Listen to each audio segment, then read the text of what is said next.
Bonjour à toutes et à tous, soyez les bienvenus dans ce cycle de conférences, cette table ronde organisée dans le cadre des cycles de conférences Enfin citoyennes. Et oui, la Suisse fête cette année les 50 ans du suffrage féminin. Les 4 femmes à mes côtés aujourd'hui ont toutes moins de 50 ans. Elles sont donc toutes nées avec le droit de vote et le droit d'éligibilité. Elles en ont bien entendu usé, vous le verrez aujourd'hui.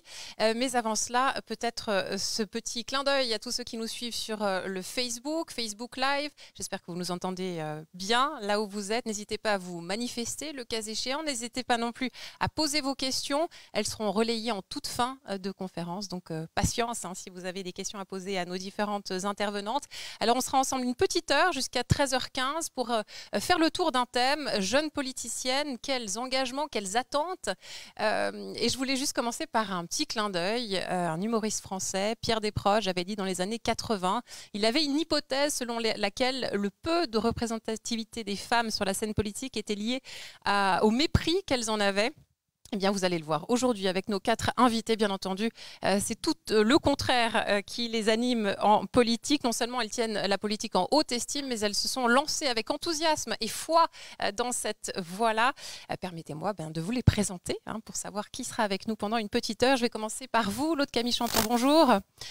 Vous êtes libéral radical, vous êtes responsable roman d'une agence communication et relations publiques, vous êtes titulaire notamment d'un bachelor en sciences politiques, également d'un master en politique et management public, vous êtes membre du comité des femmes PLR, vous avez été candidate au Conseil national en 2015 sur la liste des jeunes libéraux radicaux, vous avez passé 8 ans au Conseil général de Montaix, donc 4 ans en tant que présidente, vous étiez la première présidente PLR d'ailleurs, vous êtes également la candidate PLR malheureuse au Conseil communal 2020 et aussi aux législatifs à Montaix après avoir dénoncé les agissements d'un certain Yannick Butet. Nous en reparlerons un peu plus tard aujourd'hui. Soyez la bienvenue. À mes côtés aussi Virginie Gaspeau, bonjour. Vous êtes démocrate chrétienne, vous êtes tout comme l'autre Camille Chanton, diplômée en sciences politiques, vous avez également étudié le management public, vous avez travaillé 4 ans à Berne dans l'administration fédérale, au contrôle fédéral des finances pour être précise. Vous avez été candidate PDC au communal 2016. À l'époque, vous pouviez vous présenter un peu sous cette formule, femme, jeune, enceinte, sans aucune expérience politique, ça aurait pu faire peur à beaucoup et au final, non, vous avez été élu. Les Évolénards vous ont fait confiance, vous ont élu et également dans la foulée présidente de la commune. Vous êtes la première femme à avoir pris la tête de cette commune, une commune de montagne et une confiance qui vous sera renouvelée en 2020. Madame la Présidente, merci d'être avec nous aujourd'hui. Merci à vous. À vos côtés, Margot Dubuis, bonjour, vous êtes... Bonjour. Socialiste, vous êtes originaire de Saviez, vous êtes étudiante, vous êtes en train de terminer votre master en linguistique, spécialisée dans les langues d'Amérique latine, si je ne dis pas de bêtises. Exactement, oui. Les langues sud-américaines d'Amazonie. Et qu'est-ce que j'ai écrit d'autre sur vous? Je ne sais plus. Je ne suis pas dans le bon ordre. Voilà. Pour vous, ça a été simple. Vous avez fait une première candidature, élue directement sans passer par la case suppléance. Vous avez même terminé première de votre liste. Vous étiez à l'époque, en tout cas, la plus jeune députée pour cette législature-là. Vous avez été réélue en 2020. Ravie de vous avoir parmi nous aujourd'hui. Merci beaucoup, bonjour. Et enfin, Sophie Sierot, on va rester du côté de Saviez. Vous vivez depuis 2015, vous êtes verte, vous êtes originaire d'Hérémence, vous avez grandi en France, vous êtes docteur en biochimie, immunologie. Rien que ça, vous avez étudié et vécu pendant 7 ans à Zurich, 7 ans à Oxford, 7 ans à Lausanne, c'est des cycles à chaque fois, avant de découvrir Saviez. Vous avez été candidate Les Verts aux dernières élections communales. Vous figuriez d'ailleurs sur la première liste des Verts de cette commune, ce qui ne vous a pas empêché de faire un score canon, le meilleur de votre liste. Sophie Sierot, merci d'avoir répondu présente à notre invitation. Voilà, les présentations sont faites, place aux échanges que nous voulons le plus fluide et spontané possible. N'hésitez pas à intervenir si vous avez envie de le faire. Nous avons néanmoins retenu quelques thèmes aujourd'hui pour cette discussion. Pourquoi vous engagez-vous? Comment le faites-vous? Quels sont vos projets de carrière politique? Vos conseils aussi à la jeune génération qui, je l'espère, nous regarde via Facebook Live. Et cette première question à toutes pour débuter. La politique, est-ce que c'était un rêve d'enfant? Virginie Gaspeau, quand on étudie la science politique, forcément, c'est que ça a fait rêver depuis toujours, depuis toute petite? On pourrait le croire en tout cas, mais pour moi, c'était absolument pas le cas. Donc, j'ai toujours eu une envie de service public, disons. Je me voyais exercer dans ce domaine-là. Je me suis tournée vers la science politique plutôt parce que j'avais un intérêt pour les organisations internationales. Je me voyais beaucoup hors canton, chose qui s'est révélée être pas du tout adaptée à moi au moment de mes études. Mais donc, voilà, moi, j'étais tentée par ça. Mais par contre, à chaque fois qu'on me disait « Ah, tu étudies la science politique, tu veux être politicienne », je disais « Ah non, ça jamais, ma tête sur une affiche, ça vous verrez jamais ».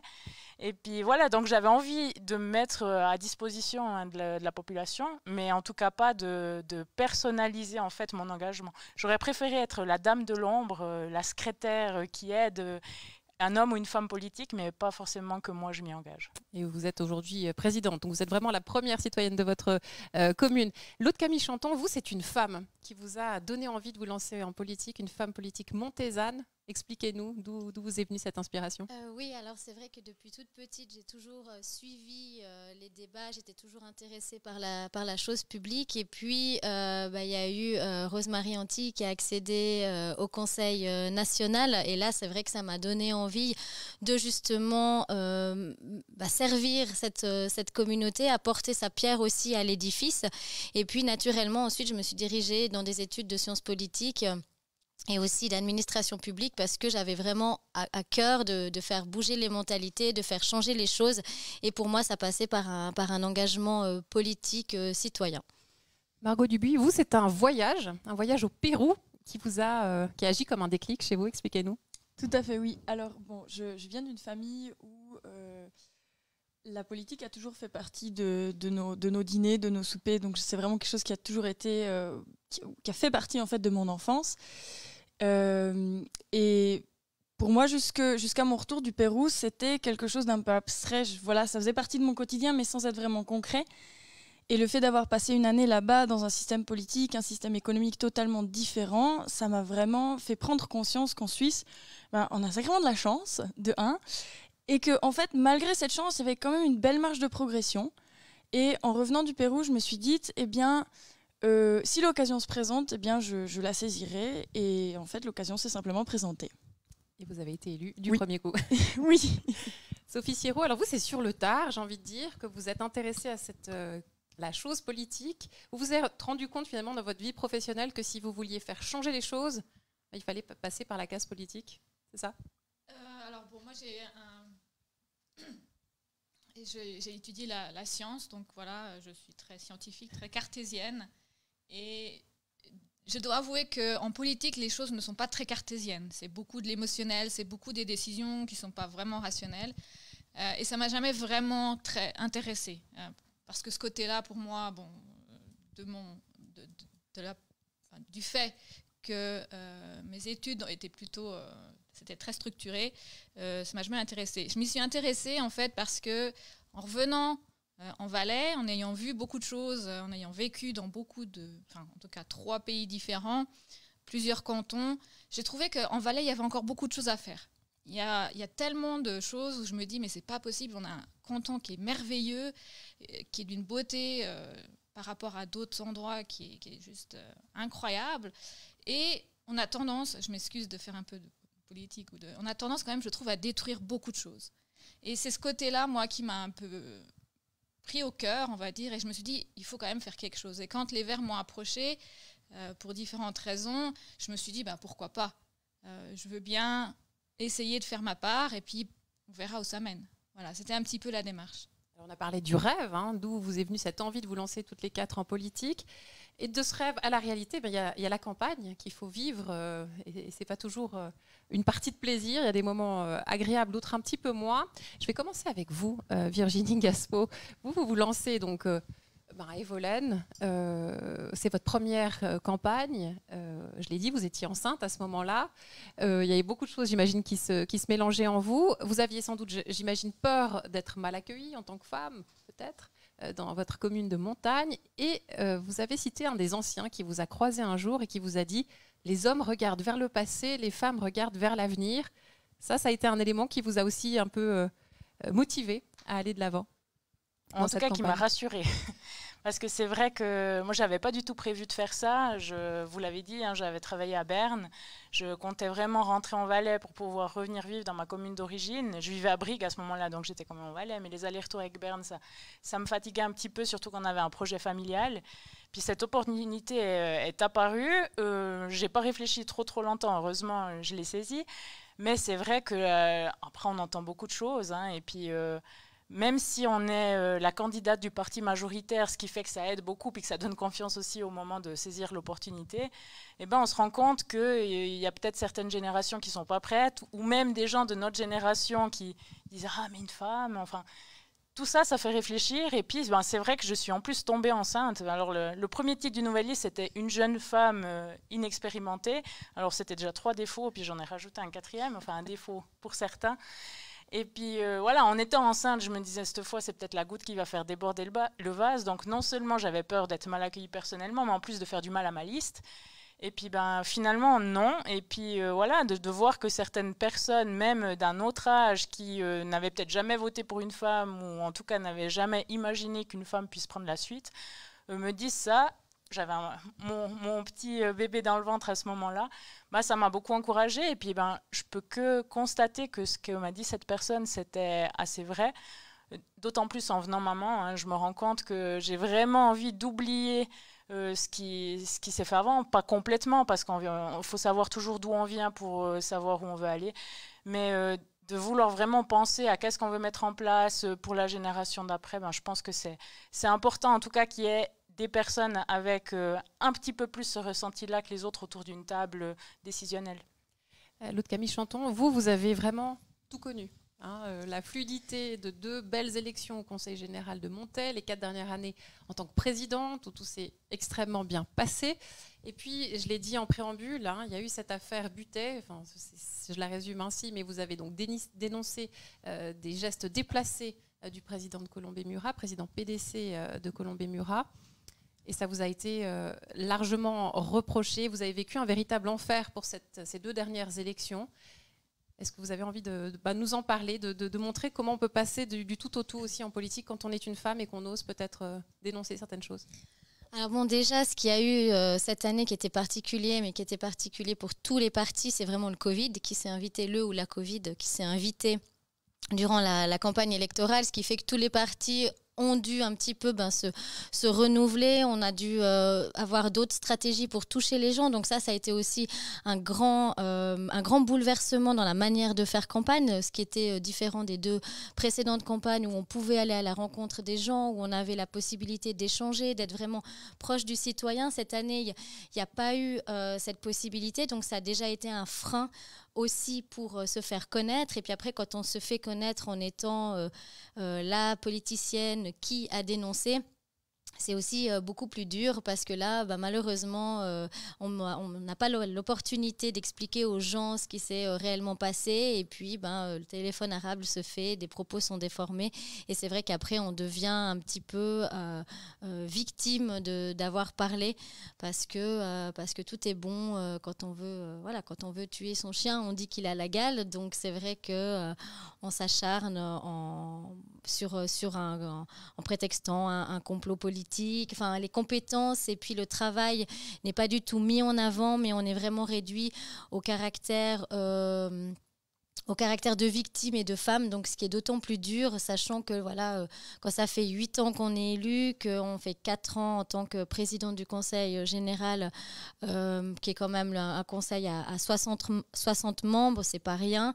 Il n'y avait rien qui clochait par rapport à mon travail, et tout d'un coup, les 2 gifles consécutives au municipal et ensuite au législatif, c'est vrai que c'est difficile.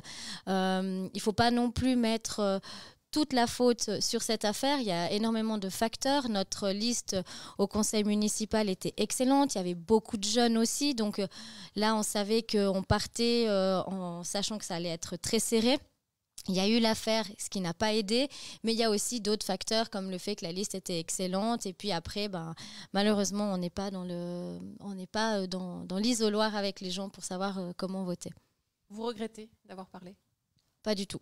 Non, ça, je pense qu'il ne faut jamais regretter de parler. D'ailleurs, je l'ai toujours dit dès le moment où j'ai pris la parole, d'encourager les femmes à parler, à dénoncer toutes sortes de harcèlement, de sexisme, surtout en politique où c'est un monde quand même encore un petit peu patriarcal qui est très cloisonné. Je pense qu'il faut parler pour que ces choses-là se sachent, pour que les choses changent et puis que les femmes et les petites filles d'aujourd'hui, elles n'aient plus peur parce qu'on peut pas dire en tant que politicienne, il faut faire comme ça et ne pas le faire. Donc on a aussi un devoir un petit peu d'exemplarité et puis de montrer qu'on peut quand même se relever et continuer, mais il faut parler pour tout.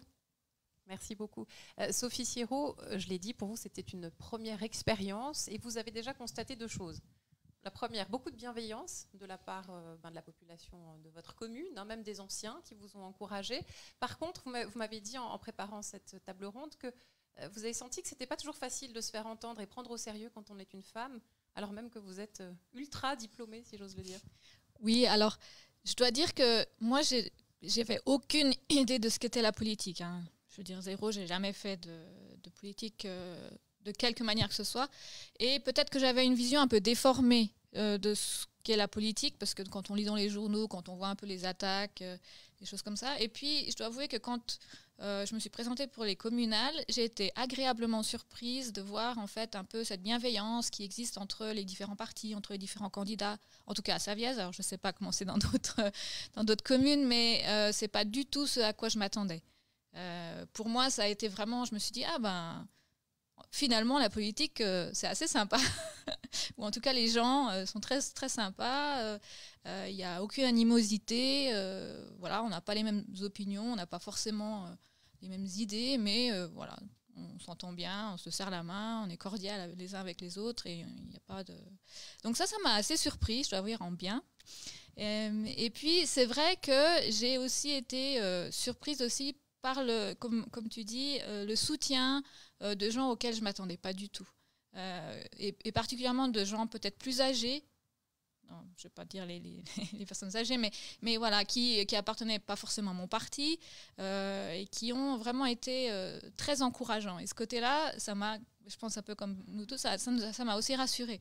De me dire, en fait, tout compte fait, peut-être... je ne suis peut-être pas si bête que ça. J'ai peut-être aussi quelque chose à dire et quelque chose à apporter.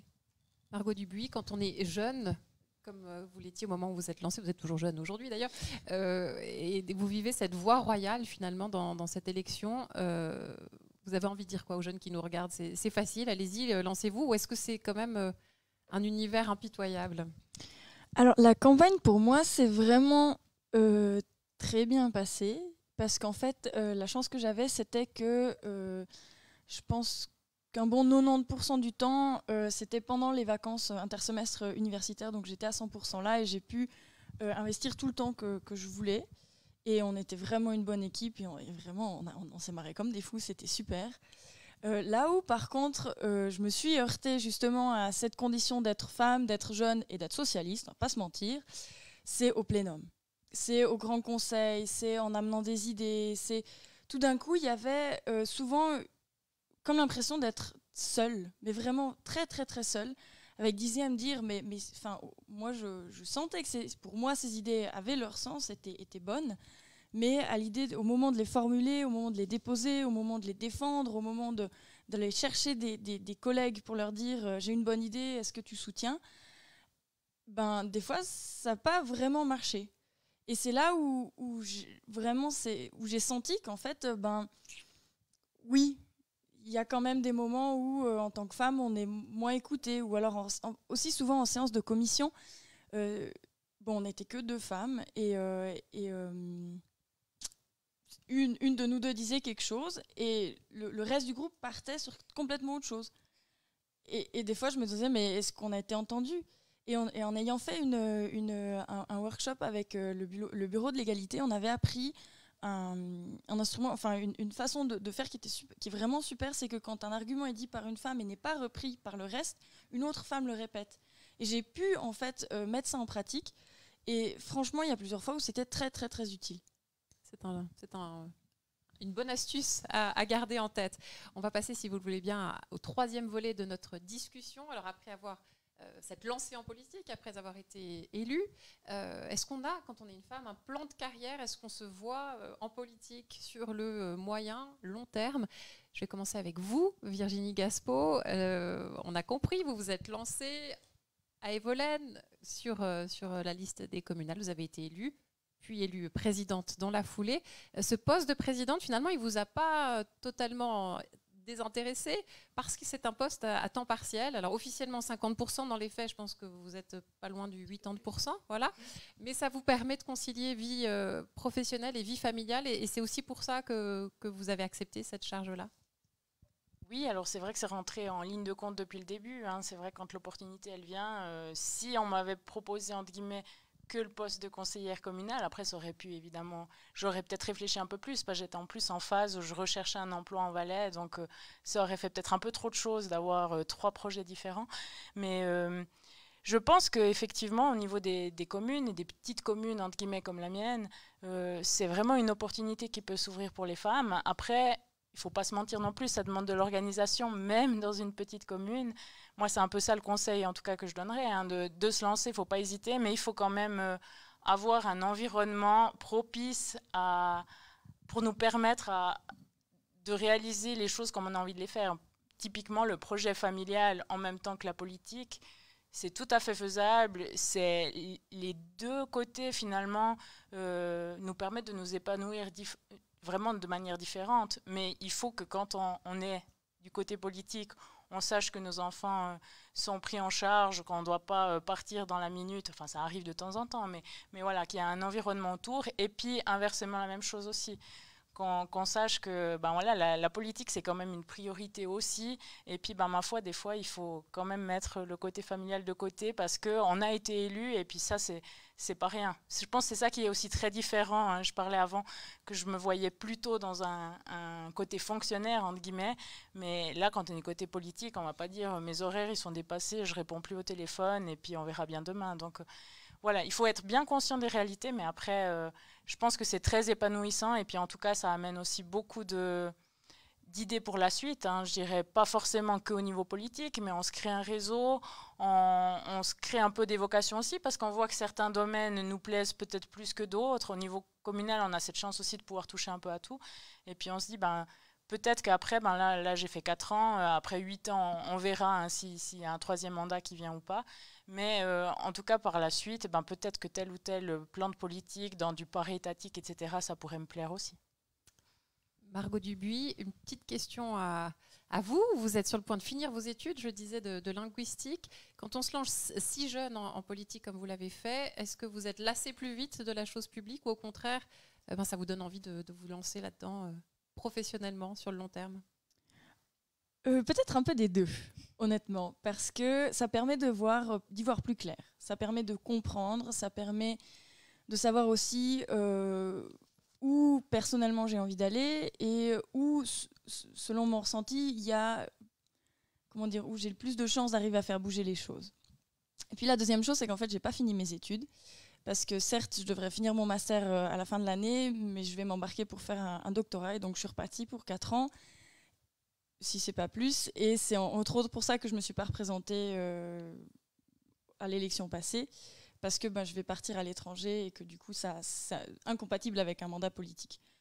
Après, je n'ai pas arrêté. Je suis actuellement coprésidente de la section du Parti socialiste de Savièse. Et puis, je pense que si ma carrière académique me ramène en Suisse, je vais certainement m'y remettre, parce que c'est vraiment très, très intéressant. Et le fait d'avoir en fait fait partie de ce système politique, ça permet de comprendre et de savoir à qui s'adresser, de savoir à quel moment il faut être réactif, à quel moment il faut être patient.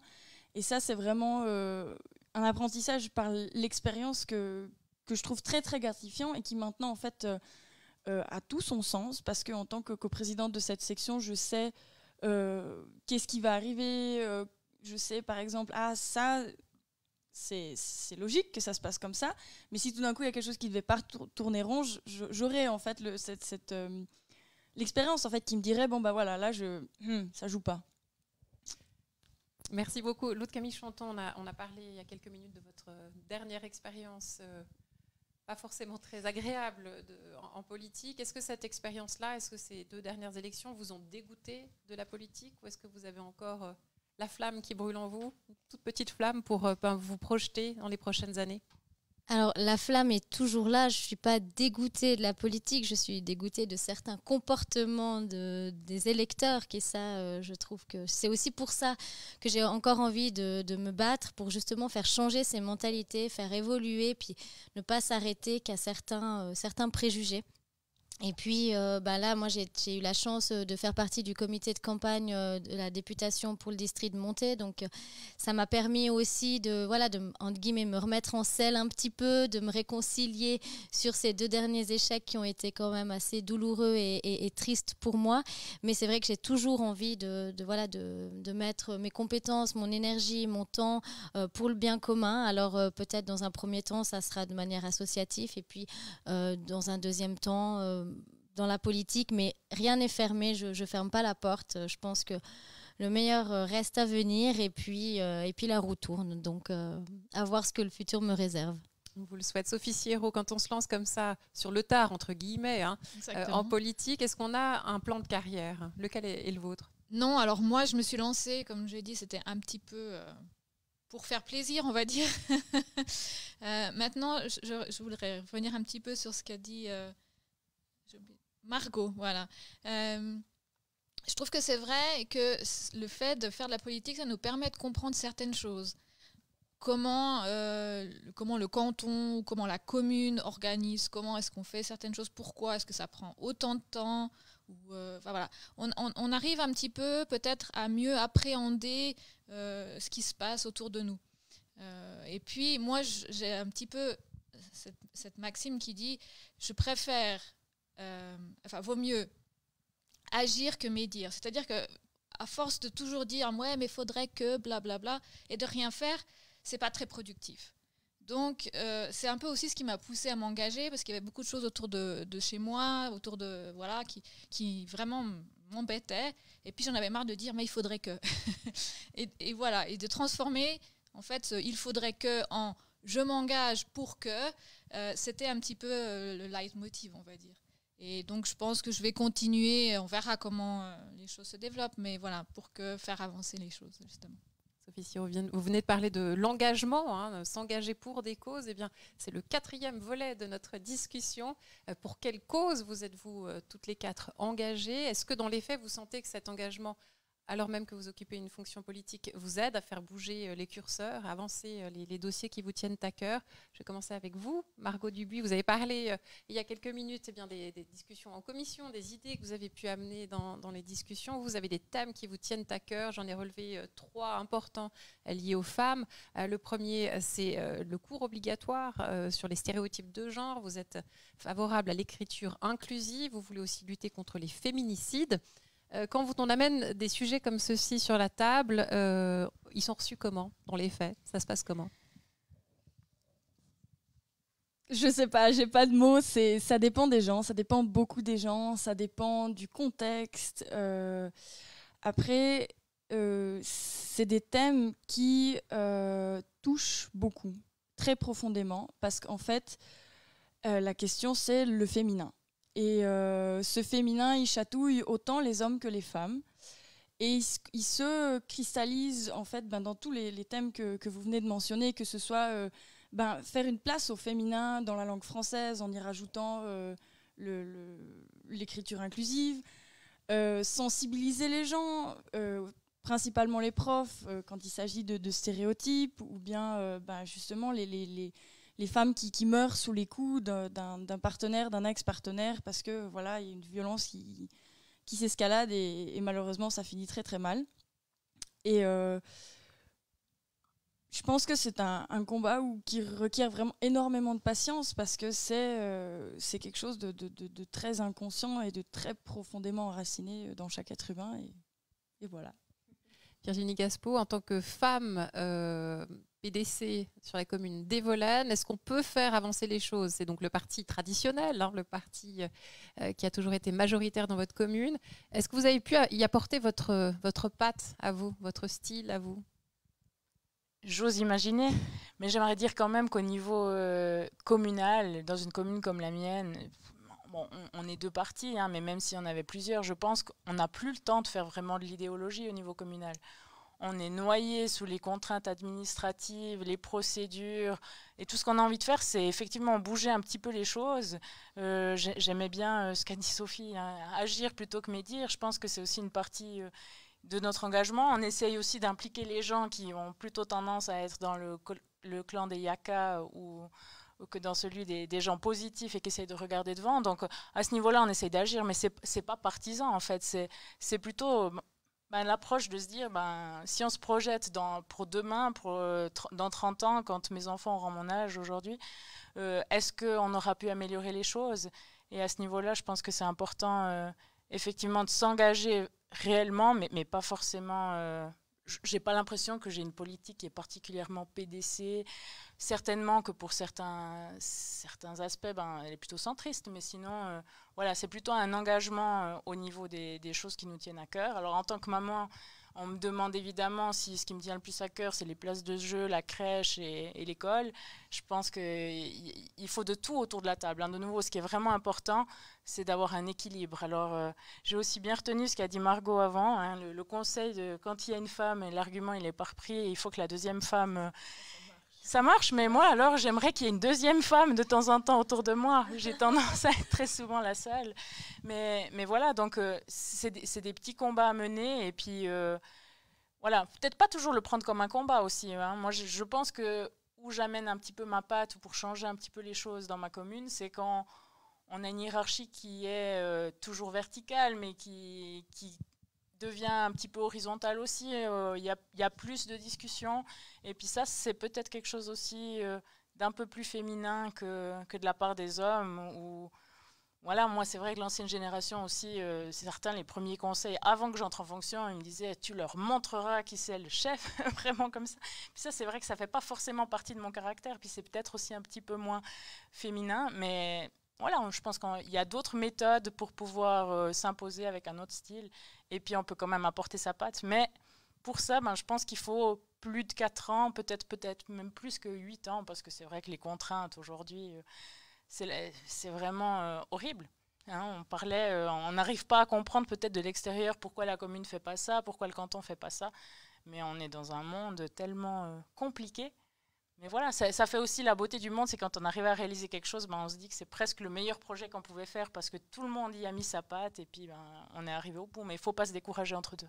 Margot, vous vouliez réagir? Oui, pour cette tactique de répéter les arguments, peut-être qu'il y a un membre du conseil masculin qui serait d'accord de faire ça avec vous. Parce que je sais que... j'ai aussi fait ça pour des hommes qui n'ont pas été entendus, parce que voilà, on était 2 femmes dans cette commission, et les hommes sont sensibles à ça.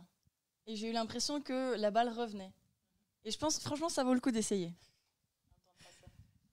Claude Camille Chanton, vous, dans vos priorités lors de la dernière campagne, vous avez dit que un des chevaux de bataille pour vous, c'était de créer un meilleur équilibre entre vie privée et vie professionnelle pour les femmes, justement.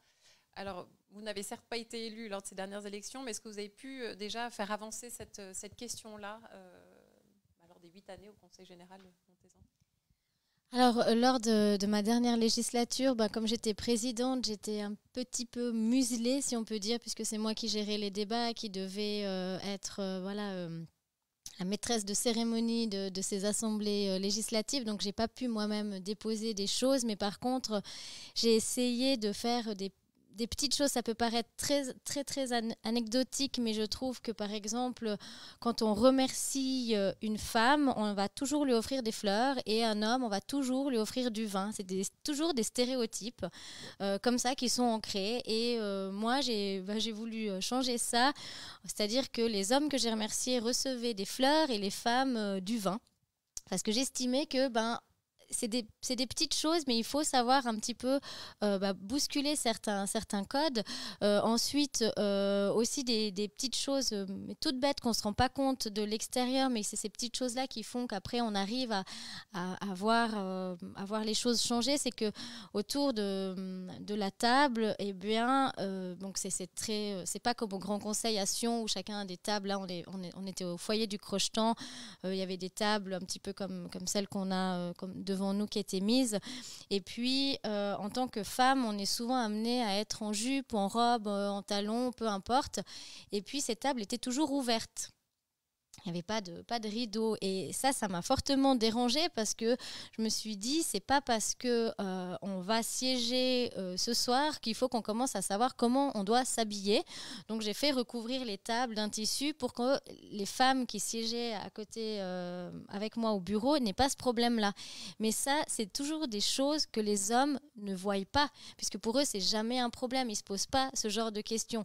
Alors c'est bien sûr que c'est des détails, mais c'est par ces détails-là qu'on arrive à faire changer les choses et puis à faire en sorte que les femmes, elles existent malgré tout, même si c'est un bout de tissu. Comme ça, voilà, moi, je pouvais être en robe sans avoir à me dire mais je dois bien croiser les jambes, attention, là, on va voir peut-être ma chaussure, enfin, j'en sais rien. Mais c'est des petites choses pour moi qui étaient importantes, comme le fait aussi de privilégier des commissions où il y avait des femmes. De donner aussi au début de mon mandat, on était 4 femmes sur 5 à être au bureau, qui compensait aussi l'exécutif qui était 100% masculin. Donc c'est des choses comme ça où je demandais toujours aux femmes de se mettre en avant beaucoup plus parce que certains hommes ne leur donnent pas la place. Donc il faut faire les coudes et puis essayer quand même d'être présente malgré tout. Sophie Sirot, vous êtes lancée avec plein d'idées, plein de projets en tête. Alors, vous n'avez pas encore pu les défendre, ça va commencer tout soudain. Vous avez quoi dans votre escarcelle? Quels sont les grands projets pour lesquels vous voulez vous battre? Alors moi, comme je disais, je trouve que le Valais, c'est un canton magnifique. J'ai grandi en France, mais mon papa est d'Hérémence. On a un chalet à Hérémence. J'ai passé toute mon enfance à Hérémence. Et à chaque fois que je viens en Valais, je suis toujours estomaquée par la beauté de ce paysage. Je trouve juste qu'en ce moment, ce paysage, il est massacré, je suis désolée de le dire, par des bâtiments, des constructions qui sont, à mon avis, alors voilà, c'est personnel, qui ne s'adaptent pas du tout au cadre dans lequel on vit.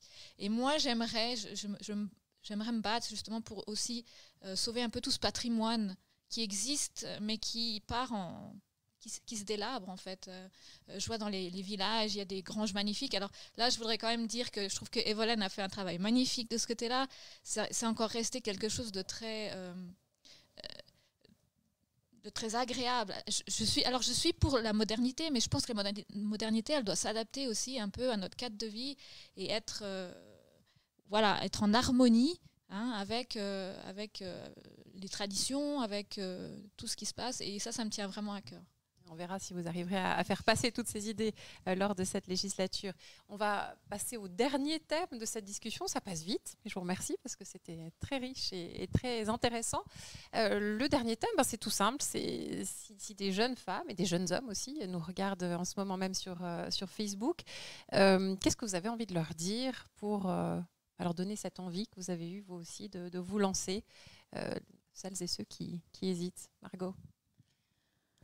Eh bien, osez. Croyez en vous, faites-le. On apprend. Y a pas... Enfin, des fois, on fait des erreurs, mais au final, est-ce que vraiment c'est un problème? Voilà. Et puis, je pense pas qu'il y ait de personnes, en tout cas au niveau des femmes, d'expérience, si on regarde les femmes qui se sont présentées, surtout en Valais, ça demande tellement de courage en fait que je pense qu'il y a aucune femme sur les listes, celles que j'ai vues là de l'élection passée, qui aurait été incompétente. Donc vraiment, il faut y aller, il faut oser. Virginie, votre conseil à vous? Le conseil, il est le même, finalement, il faut y aller. Je pense qu'apprendre, c'est vraiment le mot. On apprend pendant la campagne, on apprend pendant qu'on est en fonction. On apprend au contact des gens, on apprend au contact des personnes qui travaillent au niveau auquel on est élu. Et puis, je reprends aussi le mot qu'a dit avant Sophie, c'est la bienveillance. Moi, je vous ai dit que j'avais un peu peur de ce monde politique, hein, finalement. Je ne voulais pas être sur une affiche. Et puis finalement, du moment que j'ai été élue, j'étais très intimidée, pas forcément au niveau de ma commune, parce que mes collègues, on est un petit milieu, on se connaît. Mais après, quand il y avait des séances des présidents ou tout ça, je me disais, ah, ça c'est ceux qu'on voit dans le journal. Et puis voilà, c'est une attitude de jeune fille, hein, évidemment. Et j'avais peur justement qu'on me prenne de haut, j'avais peur de ne pas être à la hauteur, hein, ça c'est un réflexe très féminin. Et puis finalement, j'ai constaté beaucoup de bienveillance dans le monde politique, du côté de la population évidemment aussi, mais de la part des collègues, même plus âgés, masculins, etc. Franchement, le 99% des gens qui sont là, ils sont là pour le service public, ils sont là pour faire les choses du mieux possible. Après, on fait tous des erreurs à l'un ou l'autre moment, on privilégie un intérêt ou une autre, parce qu'on ne peut pas faire plaisir à tout le monde, ça c'est une évidence. Hein. Pas avoir peur de la critique non plus, parce que plaire à tout le monde, évidemment qu'on ne peut pas. Mais si on est aligné avec sa propre conscience, et puis quand on se démène pour essayer de faire bouger un peu les choses, et ben, tout sera bénef. Sophie Sirot, vous, votre message aujourd'hui? Moi, c'était un peu sur le tard. Je pense aussi qu'il y a des jeunes filles. J'imagine qu'on est aussi très conditionné, hein, par notre environnement, et que en tant que femme, on a peut-être moins tendance à se mettre en avant et puis à jouer des coudes. On se dit toujours, il a peut-être raison, alors qu'en fait, souvent, on a raison. on l'apprend, enfin, on s'en rend compte par après. Et je pense que c'est un peu aussi... moi, ça m'a pris du temps, hein, pour arriver à cette évidence de dire, mais j'ai autant de droits, si ce n'est plus, que n'importe qui, de donner mon opinion et d'apporter mes idées. Et peut-être, j'encouragerais toutes les jeunes filles qui nous regardent à se dire, je suis une personne, hein, je représente plus de 50% de la population, j'ai le droit, j'ai le devoir de me présenter et de pouvoir participer au débat, à quoi que ce soit, enfin en tout cas de participer à la vie publique. Et puis c'est clair qu'en tant que femme, les critiques, peut-être on les perçoit peut-être beaucoup plus personnellement, ou en tout cas on les prend très personnelles, et c'est peut-être ça sur ce point-là qu'il faudrait travailler, de se dire, beaucoup de critiques, souvent les gens ils réfléchissent même pas avant de le dire, et puis c'est vraiment des mots, hein, c'est pas des actes, ou c'est pas vraiment des choses auxquelles ils pensent profondément, alors qu'en tant que femme on a vraiment, je trouve, la tendance à vraiment prendre ces choses-là personnelles et à se remettre en question constamment. Et je pense que peut-être là, il faudrait que les femmes elles soient un peu plus fortes et se disent, c'est pas grave, il peut dire ce qu'il veut, moi je sais qui je suis et je peux continuer. Claude Camille Chanton, je vous laisse vous exprimer aussi là-dessus, vu qu'on a partagé ensemble les expériences un petit peu moins agréables de ces derniers mois. Vous avez envie de dire quoi aux petites filles qui vous regardent peut-être maintenant et qui seraient tentées, mais qui en même temps, en entendant votre témoignage, se disent « Oulala, c'est trop violent la politique, il ne faut pas que j'y aille ». Non, je pense qu'il faut oser. Le mot a été dit et redit. On nous reprochera jamais un engagement. Jamais on va nous reprocher un engagement. Donc il faut oser, il faut croire en soi. Il faut croire en ses valeurs et il ne faut pas se travestir non plus pour une élection. Il faut être droit dans ses bottes, garder les valeurs qui nous sont chères, les défendre avec notre féminité. Mais c'est une très belle expérience de vie, c'est une très belle école de vie aussi, puisqu'on apprend beaucoup, on apprend à prendre des coups, on apprend à s'endurcir, on apprend aussi à en donner, et puis on apprend aussi à gérer des fois les imprévus. Et puis je pense que même que les expériences soient heureuses ou malheureuses, on apprend et puis ça nous enrichit, donc c'est que du positif. Donc il faut oser parler, croire en soi. Merci beaucoup à toutes les quatre pour tous vos témoignages, pour votre franchise aussi, pour votre générosité lors de ces échanges. Vous dire aussi que cette conférence va être suivie d'autres tables rondes ces prochaines semaines. La prochaine, ce sera le 10 mai prochain, ici même à la médiathèque de Sion, en présence de Claudine Gaillard-Torrent, qui animera une table ronde sur le thème « Devenue citoyenne, quel statut pour les femmes en 2021 ?»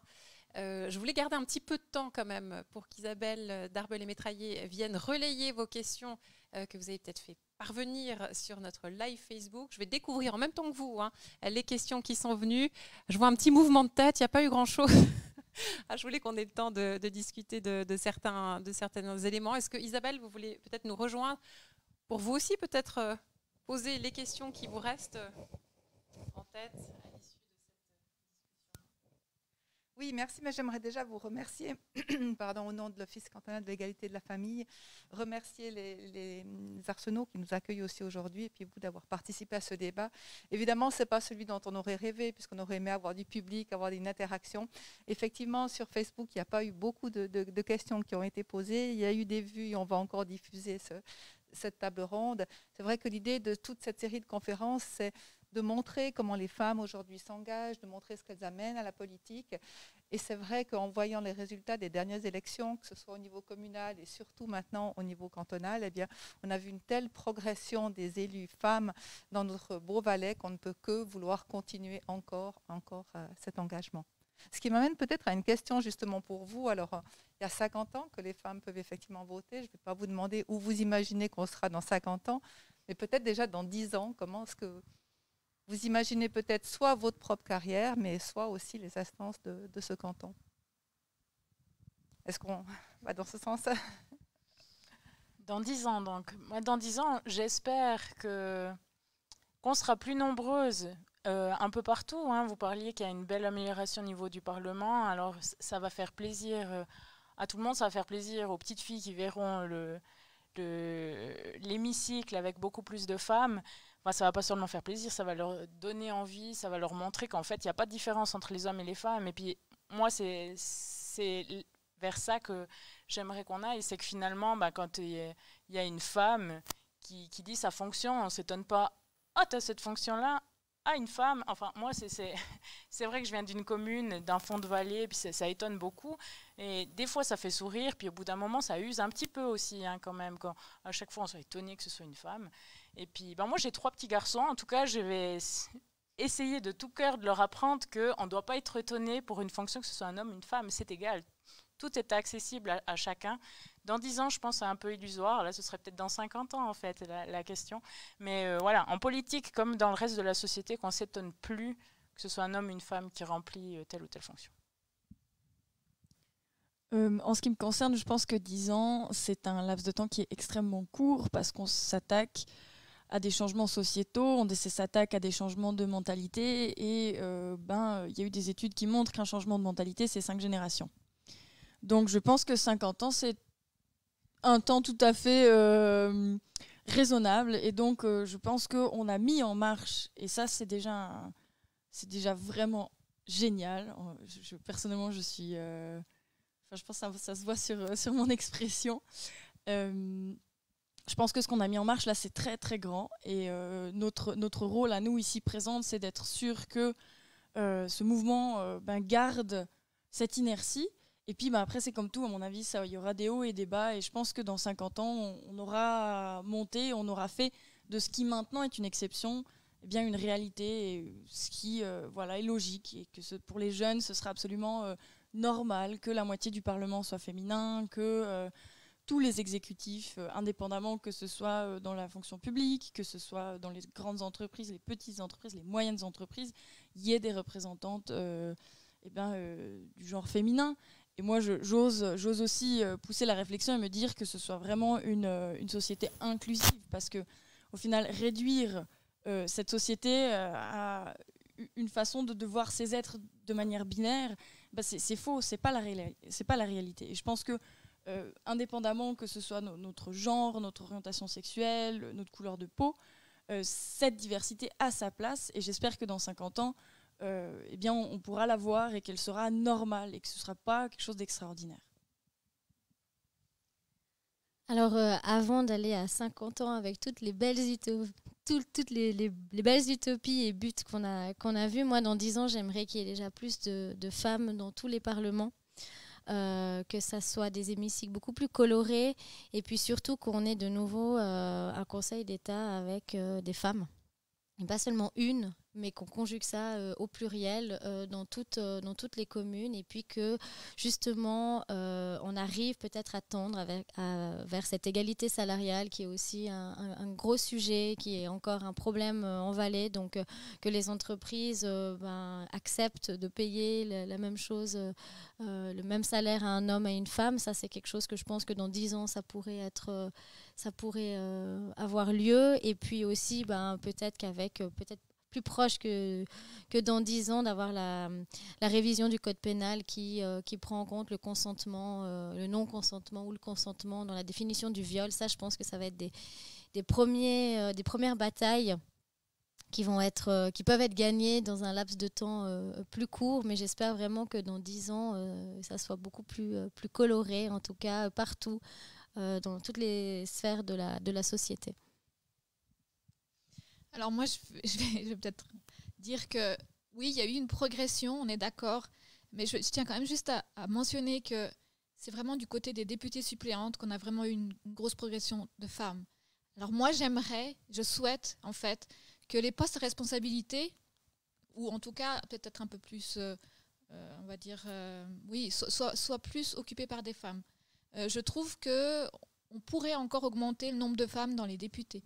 Je ne vois pas pourquoi une femme elle doit forcément passer ou être députée suppléante et un homme député. Enfin, j'ai déjà eu cette conversation avec plusieurs personnes, et je trouve qu'en fait il y a quand même cette volonté des hommes de vouloir garder le côté un petit peu chaud, on va dire, pour eux. Et donc là, j'aimerais que les femmes peut-être se mettent plus en avant. Moi, je regrette en fait, on m'a fait quelques remarques comme quoi je ne pouvais pas directement mettre sur une liste de députés suppléantes, députés, parce que j'étais une femme et que les femmes, il fallait d'abord leur apprendre avant qu'elles puissent... Alors, je me suis défendue parce que j'entends bien, je veux dire, je suis aussi qualifiée que n'importe quel homme, peut-être même plus, qui s'est présenté sur la liste. Mais c'est vrai que j'ai pris cette critique probablement trop personnelle et je me suis dit, bon, peut-être ils ont raison, hein, voilà, c'est le parti, ils savent. Et je me suis pas... j'aurais dû jouer des coudes et dire non, je veux. Je ne l'ai pas fait. Et peut-être ce que j'aimerais, c'est que les femmes, qu'on soit peut-être un peu plus proactives et qu'on se donne le droit d'occuper des positions qui sont peut-être plus valorisantes, on va dire, hein, quand même.